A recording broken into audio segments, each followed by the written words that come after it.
Tollywood heroes అందరిలో Mahesh features గానీ glamour గానీ వేరు. అతను పర్ఫెక్ట్ హీరో మెటీరియల్. బాలీవుడ్లో సైతం సత్తా చాటగల తెలుగు హీరో. అందుకే కొత్త కుర్రాళ్ళు ఎవరొచ్చినా మహేష్ బాబుతో పోల్చడం కామన్ అయిపోయింది. అయితే mega hero Varun Tej next Mahesh Babu అనే న్యూస్ మొదలైంది.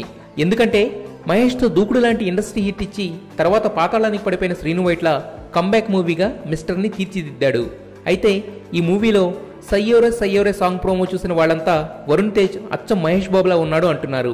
ఆ song backdrop, hero heroine costume, Varun Tej hairstyle, moments అన్నీ కూడా దూకుడులోని దేత్తడి సాంగ్ కి జిరాక్స్ లా అనిపిస్తున్నాయి. వరుణ్ తేజ్ లుక్ లో ఇప్పటి వరకు ఇదే ద బెస్ట్ అని చెప్పొచ్చు.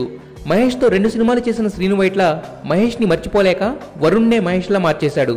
అలాగే దూకుడు లాంటి ఇండస్ట్రీ హిట్ మిస్టర్ కి దక్కితే మిస్టర్ శ్రీను వైట్ల, మిస్టర్ వరుణ్ తేజ్ ఇద్దరికి కొత్త లైఫ్ స్టార్ట్ అవుతుంది. పెళ్లి, పెళ్ళం, పిల్లలు ఇదేనా జీవితం? లైఫ్ ని ఎంజాయ్ చేయండి రా.